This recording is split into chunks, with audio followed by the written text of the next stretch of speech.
Howdy, Beefalo Bart here, and thank you and welcome to everybody watching the video.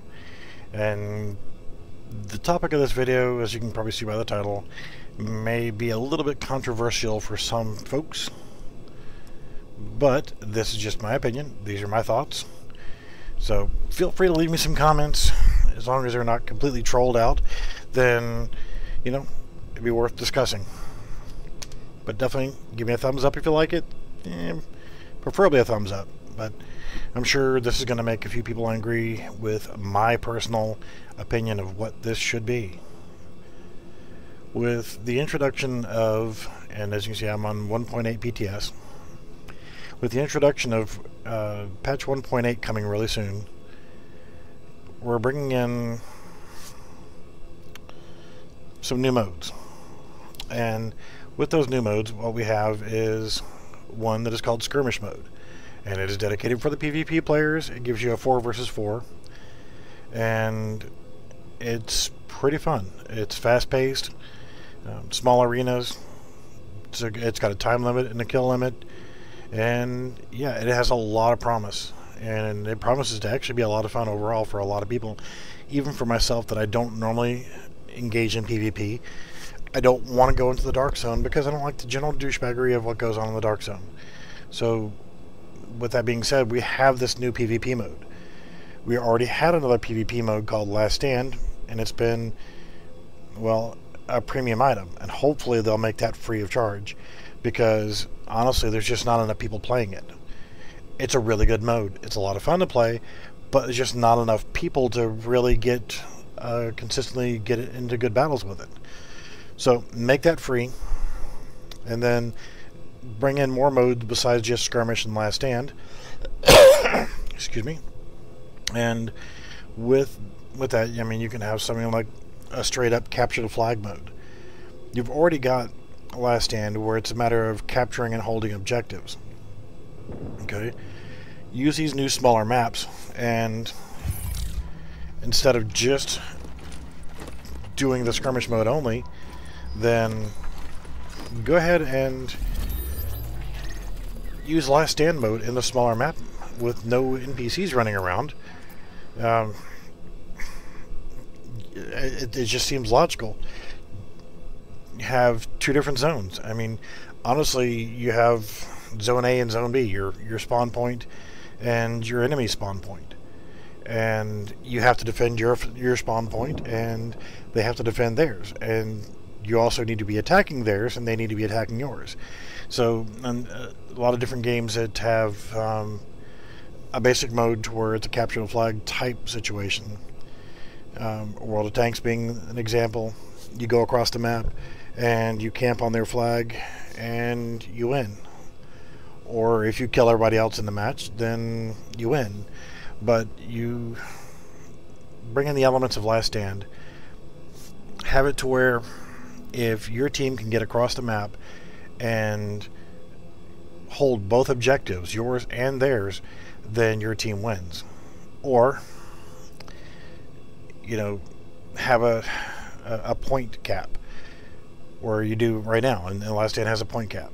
So, without getting too involved in the other modes of that, let's just say make Last Stand available on the new Skirmish mode maps.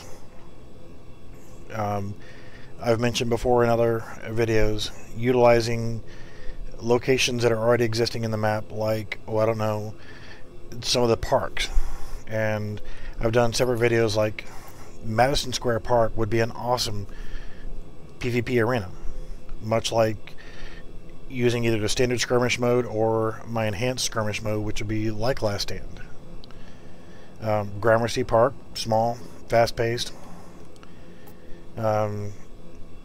Any of the parks could honestly be modified into it. I'm trying to think of which one it was, but there's one of them, I think it's Union Square, but it actually has a subway system. So, I mean, you've got a lot of room to roam to actually maneuver around and jockey for action. So, yeah, there's plenty of ways to set those guys up. Easily convert those into PvP arenas. I mean, honestly, all you need to do is you clone that section of the map and you make it an off-world map. or you just utilize off-map areas like here, just like the starting area. When you first start off with a level 1 character, you're actually, I believe, over here. So why not open those maps up for sectioned out areas for the new mode? So in other words, what I'm wanting is more structured PvP. And my whole idea, and this is going to be where the major part of the controversy is, and I think it's a great idea, everybody should agree that having more PvP modes in this game is a desirable thing. With that being said, here comes a controversial part, the Dark Zone. Currently, right now, it is a major source of douchebaggery.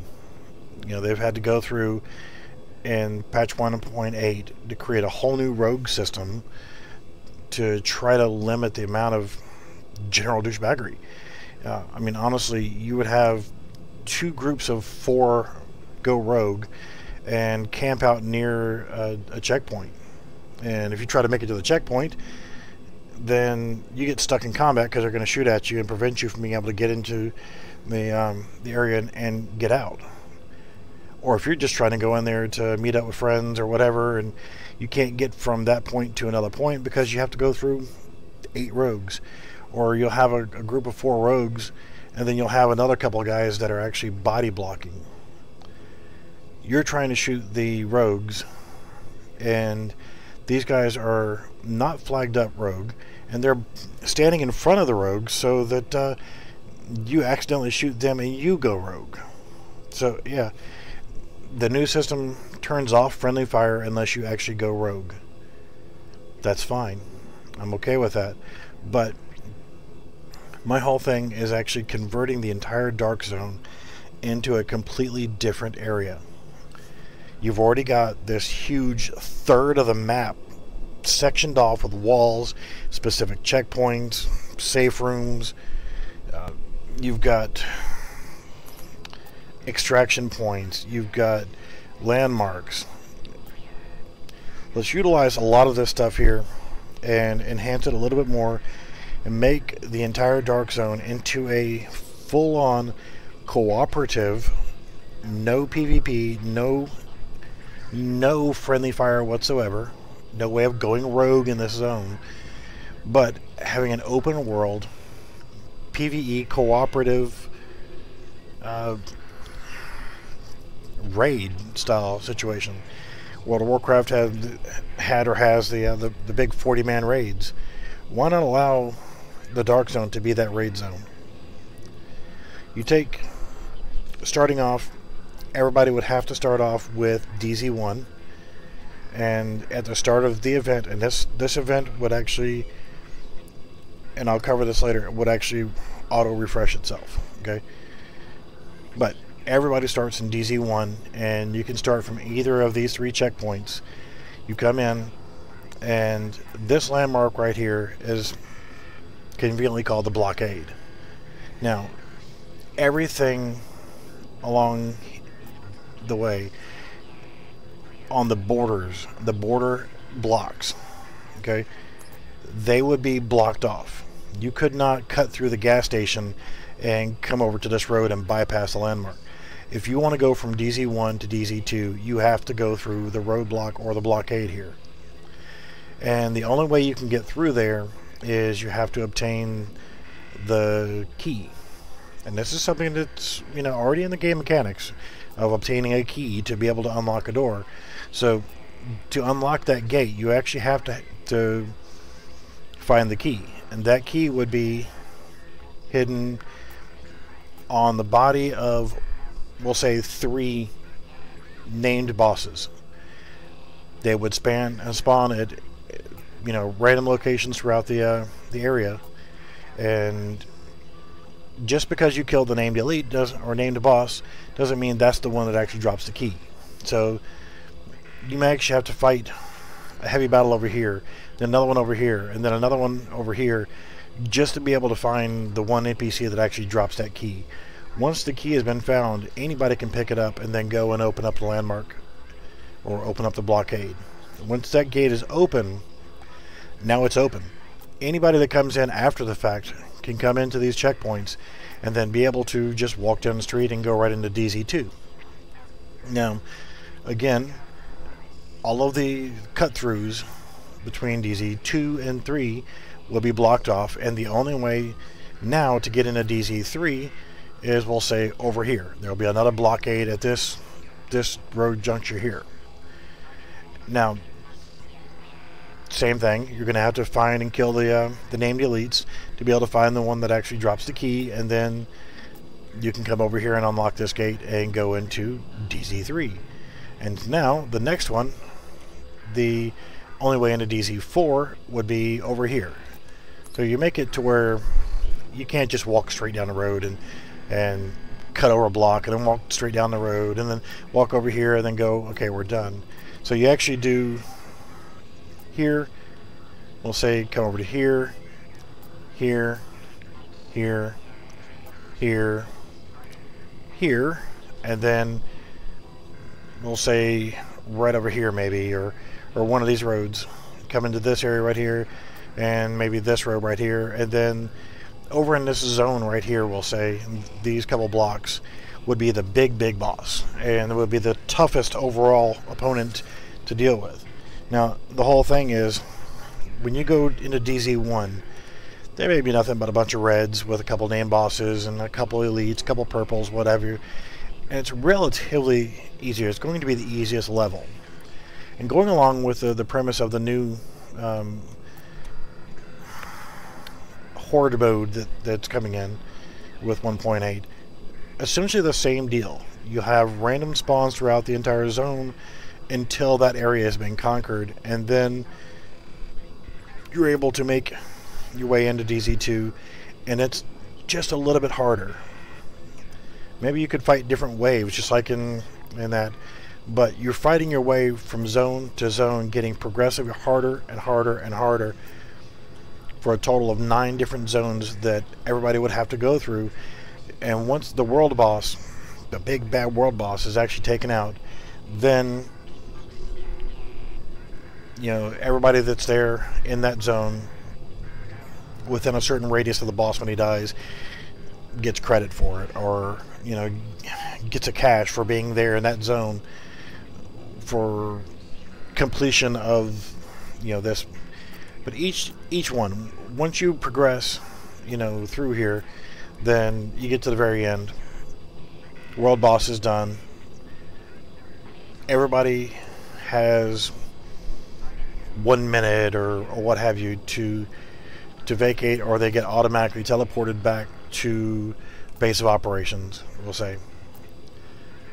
Everything resets, and DZ1 is now locked again. So to get to DZ2, you're going to have to do the same thing. Find the key, get through the landmark, find the key, get to the roadblock, and fight your way back through again. So it's a constant rolling battle that just doesn't end until you actually get into DZ9. And honestly, with 20 people fighting, it shouldn't take very long to get through 1, 2, 3. You'll start getting bogged down, getting some heavier spawns, heavier grenadiers, and maybe some drones or what have you, just progressively getting harder as you go. By the time everybody's into DZ9, it needs to be damn near impossible to be able to get to the very end. So the end rewards will be something that'll have to be worked on to try to come up with the final idea of what the end reward system is going to be. But I think that it should be similar to how the new Horde mode is going to work, but I would rather see it actually all be cooperative, to where you don't have a queue. You can just go in there solo, or you can go in there as a 4-man group. It doesn't matter. You can join a current battle that's in progress without having to queue up for a battle. And I hate the whole queue system. It just kind of doesn't work, especially if there's not enough people that's trying to do it.